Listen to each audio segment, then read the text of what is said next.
Olá pessoal, tudo bem? Aqui é o professor Luiz Freitas para mais um vídeo na área de engenharia. Vou te pedir aquelas gentilezas de praxe, pessoal. Primeiro, se inscrever e ativar o sininho. Todo e qualquer vídeo, depois da sua inscrição, que eu lançar aqui no canal, você vai receber a notificação. Isso vai tornar mais simples a forma de você chegar até conteúdos realmente que eu não fico na superficialidade. Eu vou entrando realmente, vou me aprofundando no tema, por isso esses vídeos normalmente são vídeos um pouco mais longos.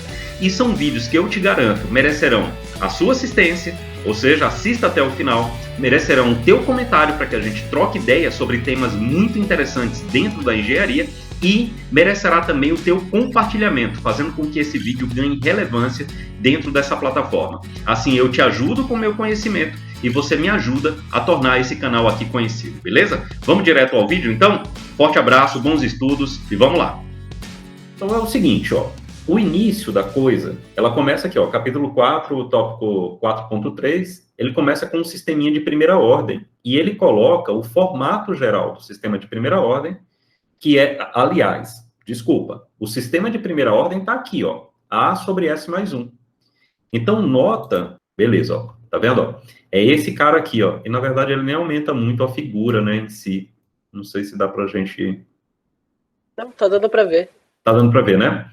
Então, ó, a função de transferência de malha aberta aqui, ela só tem um polo.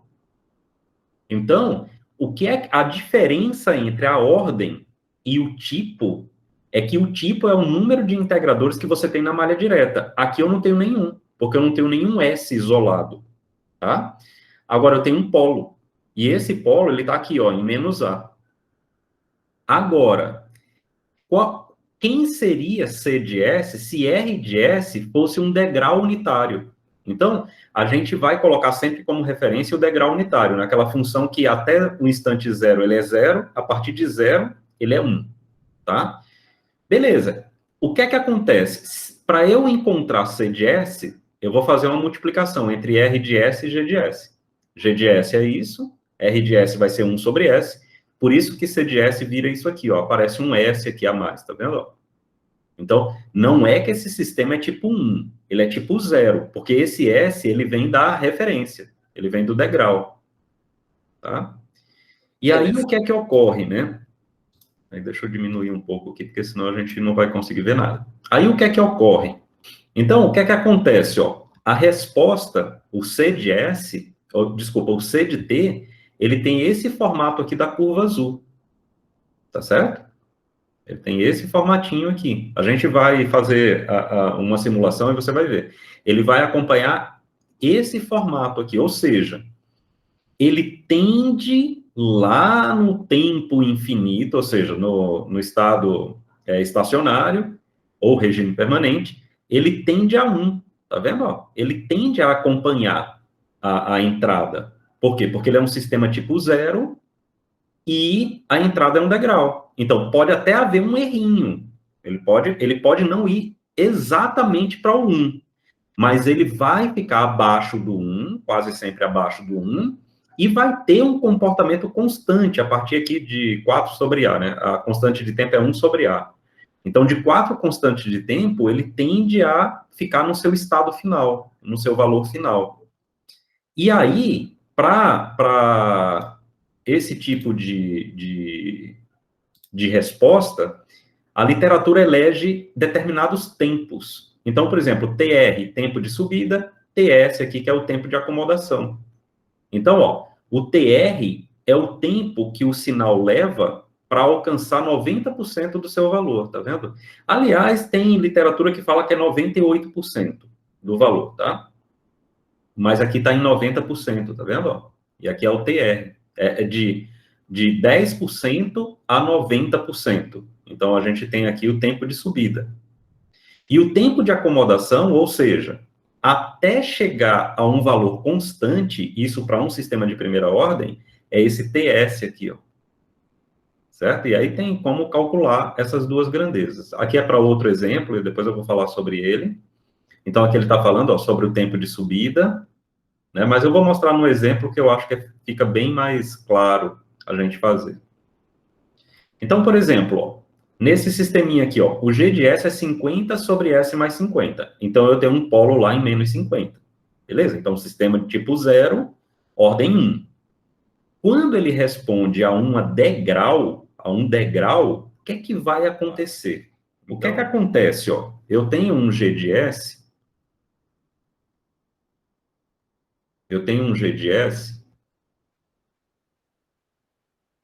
de 50 S mais 50. Beleza. Se o R de S for um degrau, o meu C de S, que é a resposta do sistema, passa a ser 50 S que multiplica S mais 50. Bom, aí aqui, se a gente quiser, como a gente quer resposta no tempo, eu tenho que aplicar a transformada inversa aqui.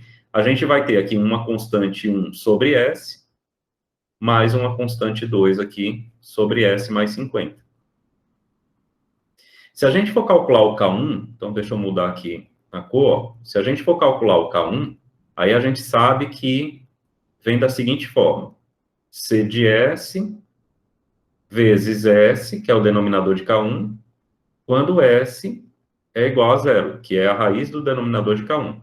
Se a gente fizer isso, se a gente pegar o C de S e multiplicar por S, eu vou ficar só com 50 sobre S mais 50. E como S é zero, vai ficar 50 sobre 50, que dá 1. Então, a gente tem o K1. O K2, ele vai ser o C de S vezes o denominador dele, que é S mais 50, quando S está no polo, ou seja, menos 50. Então, vamos perceber aqui. Bom, se eu pegar o C de S, multiplicar por S mais 50, vai ficar 50 sobre S. Se S é menos 50, 50 sobre menos 50 é menos 1. Então, eu vou ter um C de S, agora já em frações parciais, assim, 1 sobre S, mais, ou melhor, menos, né? Menos 1 sobre menos 1 sobre S mais 50. Aí fica bem fácil de aplicar aqui a transformada inversa.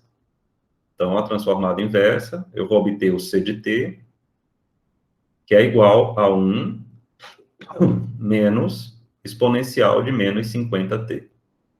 Beleza. Então, essa daqui é a minha resposta do sistema. E aí tem uma coisa aqui que é bastante interessante. Isso aqui a gente chama de resposta forçada. Vocês devem ter visto isso em circuitos. E essa daqui é a minha resposta natural. Beleza? Então, tem a forçada e tem a natural. Ok? Aí, o que é que a gente faz? Bom, se a gente voltar lá para a teoria, para calcular a constante de tempo que ele coloca, que o livro chama de TC, ele é 1 sobre A. Esse A aqui é a tal da frequência, frequência exponencial, né? Porque ela está bem aqui, ó. E, né, lembrando, né? Por que o 50 é isso? Porque lembra que isso aqui é A sobre S mais A, tá? Então, a forma genérica disso aqui é A sobre S mais A. Tá vendo? Ó, o A é 50. 1 sobre 50, que é 0,02 segundos, é a minha constante de tempo desse sistema. Agora, e o tempo de subida? Então, o que é que eu teria que fazer? Eu teria que calcular o tempo, a diferença de tempo entre 90% de C de T final, 90% de C de T, na verdade é 90% do valor final. Então, eu vou colocar assim, ó, infinito menos 10% do valor de C final, do valor final da resposta C. Professor, Oi, pois não. aí na hora de aplicar o teorema do valor final lá que o livro apresentou pra gente antes, agora a gente tá só no domínio do tempo, né? Agora a gente está no domínio do tempo. Ah, tá. Então é quando T vai. Tempo É também é quando T. infinito. tempo tende a infinito. Isso, ou quando o beleza. S tende a zero. Quando S tende a zero. Porque daí da outra vez nós fizemos com a frequência complexa, né? Isso, exatamente. Exatamente. Aí aqui, ó, como que a gente resolveria isso de forma analítica, né? É bem simples. Se eu aumentar muito o tempo, né? Estou colocando aqui tempo infinito, né? Se eu aumentar muito o tempo, como é um exponencial negativo, isso aqui tende a zero. Então ficaria 1, né? Porque 1 menos zero dá 1. Ou seja, aqui eu teria que encontrar o tempo, note que é assim, ó. Para eu chegar nisso aqui, eu tenho um tempo, eu vou chamar T90, T de 90%. Para eu chegar nisso aqui, eu tenho o T de 10%. Aí eu tenho que fazer a diferença entre esses dois instantes. Então, o que é que eu teria que fazer? Ó? Eu pegaria o C de T, final, que tende a 1, 0,9 vezes 1 dá 0,9. Então, eu faria isso aqui. 1 menos exponencial de menos 50t igual a 0,9 e encontraria esse t. Esse t é o T90 que eu estou falando. Eu fiz esse cálculo analiticamente, ele é 0,0211 alguma coisa.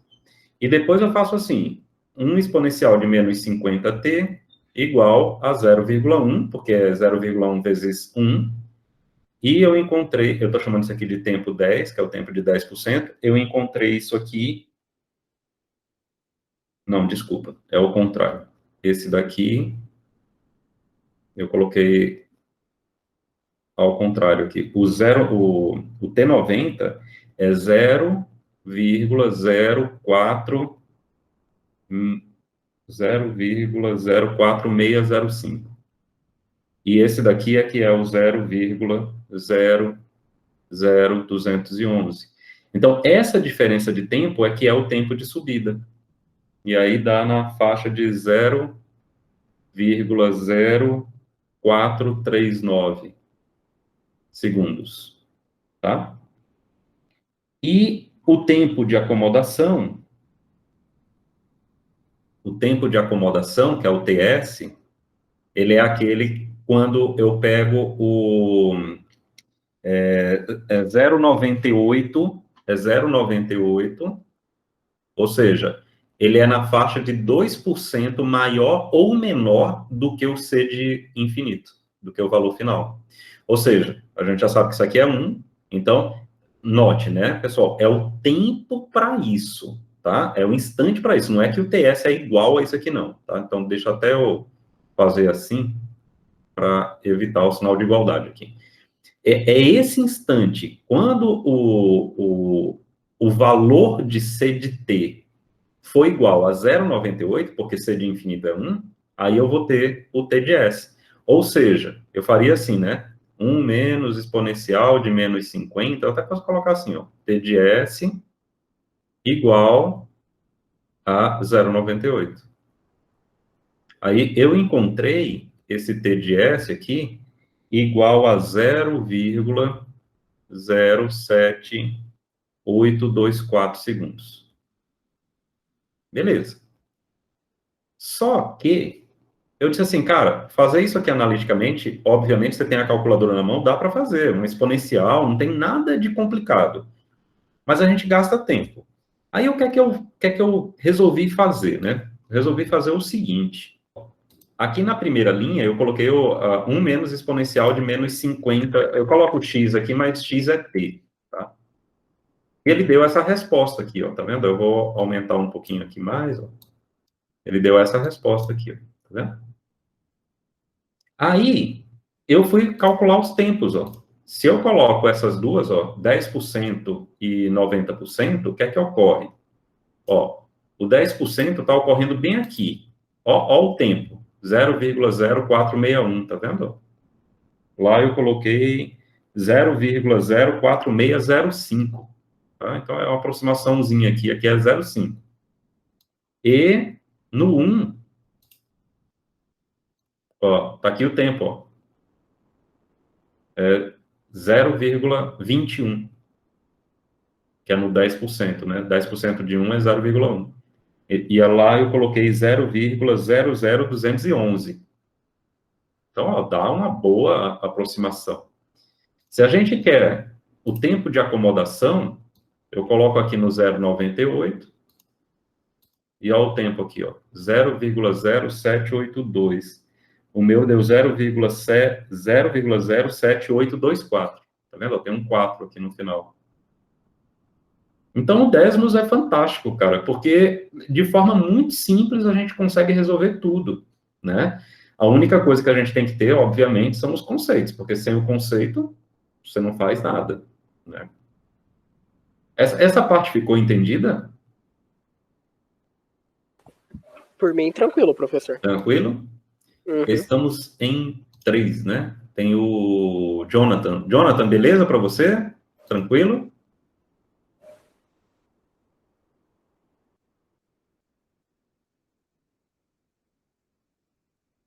Não sei se o Jonathan tá corpo presente, mente ausente, não sei. Então, vamos lá. Aí, o que é que eu vi também de interessante na literatura? Eu vi isso aqui, ó. Quando a gente tem A e A, ó, é super simples. É muito fácil. Agora, e quando não é? Quando a gente tem um K em cima, ó, ele não é igual, tá vendo? Quando a gente aplica as frações parciais, elas vão ficar exatamente assim, ó. Daquela forma lá que eu fiz e encontrei 1 e menos 1, que era o 50 sobre 50 e o 50 sobre menos 50, esse daqui vai ficar K sobre A menos K sobre A, tá vendo? Ó, se fosse 50 e 50, aqui ficaria 1 sobre S e aqui menos 1 sobre S mais A. Daria a mesma coisa, ou menos 1 sobre S mais 50, né? Mas se tiver um valor K diferente do polo, então, o que é que a gente vai fazer? O que é visto é que isso aqui é feito em laboratório, tá bom? E eles ensaiaram um determinado sistema que era nesse formato, e esse sistema deu isso aqui, ó. A resposta desse sistema para um degrau, ele deu isso aqui, ó. Ele não tende a 1, tá vendo, ó? Ele tende a 0,70 e alguma coisa. Ou seja, a gente vai fazer tudo o que a gente fez, só que o valor final não é 1. O valor final é 0,7 alguma coisa. É só isso.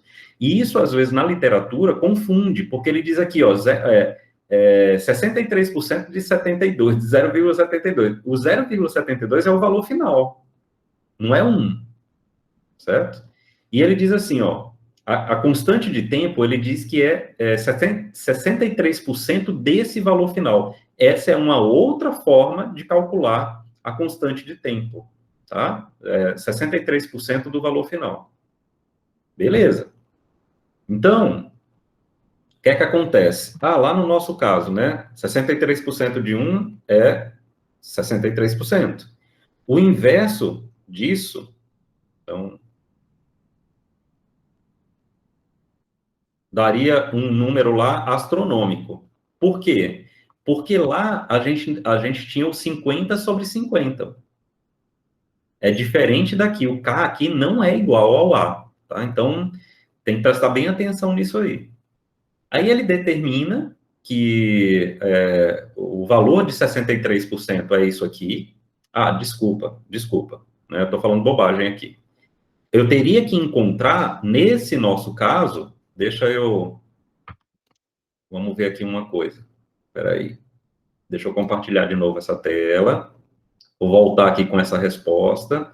Mas agora, eu vou colocar aqui um y igual a 0,63. Então, y igual a 0,63. Beleza, ele está bem aqui, ó. Então, o tempo, o instante que nós estamos encontrando para isso é 0,0199, praticamente 0,02. Se eu inverter, vai dar 50, que é o A. Então, a constante de tempo é o inverso de A. Aqui, nesse caso, qual a complicação? A complicação é que a gente não tem A. Entende? Porque o sistema é isso aqui, ó. K sobre S, S mais A. A gente nem tem K, nem tem A. O que a gente tem é simplesmente a curva de resposta do sistema. É só isso, mas a gente não tem os parâmetros. Não tem o ganho, nem tem o polo. Então, o que é que ele fez? Ele veio aqui, mediu, aqui é ponto 72, ele mediu 63% de ponto 72, então vamos ver aqui.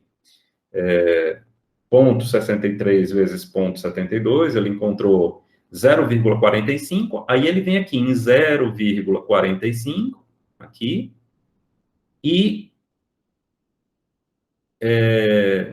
desculpa, 0,45 aqui, e encontra qual o tempo que vai dar. Então, ó, 0,45 e encontra aqui o tempo que vai dar.